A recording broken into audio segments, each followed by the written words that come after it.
ദുബായിൽ പ്രവർത്തിച്ചിരുന്ന Indian company ലക്ഷങ്ങളുടെ ഉൽപ്പന്നങ്ങൾ തട്ടിയെടുത്തതായി മലയാളി വ്യവസായികളുടെ പരാതി. കയറ്റുമതി ഇറക്കുമതി സ്ഥാപനമായ KN ട്രേഡിംഗ് ആണ് പരാതി നൽകിയിരിക്കുന്നത്. മറ്റു പല കമ്പനികളെയും പറ്റിച്ച് ഈ സ്ഥാപനം കമ്പനി പൂട്ടി മറ്റൊരിടത്ത് ഇപ്പോൾ പ്രവർത്തിക്കുന്നതായും ആരോപണമുണ്ട്.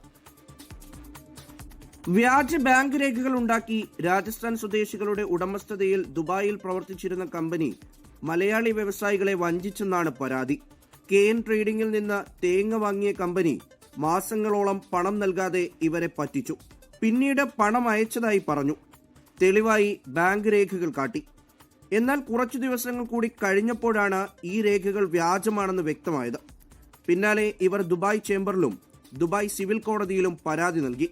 ഇവിടെ നിന്നൊക്കെ അനുകൂല വിധി ലഭിച്ചെങ്കിലും കുറ്റാരോപിതരായവർ കമ്പനി പൂട്ടി. ഇതേ കമ്പനി മറ്റൊരു രീതിയിൽ ഇപ്പോഴും UAE-യിൽ തന്നെ പ്രവർത്തിക്കുന്നതായും ഇവർ പറയുന്നു. നമ്മളായിട്ട് ട്രാൻസാക്ഷൻ ചെയ്ത കമ്പനി ഒരു പാർട്ട്ണറായിരുന്നു main managing director. Second company അവരുടെ കൂട്ടത്തിൽ തന്നെയുള്ള വേറെ പാർട്ട്ണറാണ്.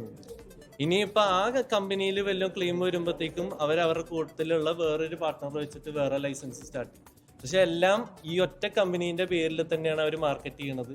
കാലങ്ങളോളം ഉള്ള ആ ട്രാൻസാക്ഷൻ അവർ കാണിച്ചിട്ടാണ് ആൾക്കാരെ ഇൻവൈറ്റ് ചെയ്യുന്നത്. നിരവധി കമ്പനികളെ ഇതുപോലെ തട്ടിപ്പിനിരയാക്കിയിട്ടുണ്ടെന്നും 8 കമ്പനികളുടെ വിവരങ്ങൾ തങ്ങൾക്കറിയാമെന്നും KN ട്രേഡിംഗ് കമ്പനി ഉടമകൾ പറഞ്ഞു. ഇനി ആരും പറ്റിക്കപ്പെടാതിരിക്കാൻ കേസുമായി മുന്നോട്ടു പോകാനാണ് ഇവരുടെ നീക്കം. KN ട്രേഡിംഗ് കമ്പനി ഉടമകളായ KN അബ്ദുൽ ഗഫൂർ, ഹാഫിം അൽ കാസിം, ഹാരിസ് അൽ കാസിം എന്നിവർ വാർത്താ സമ്മേളനത്തിൽ പങ്കെടുത്തു. 24 ദുബായ്.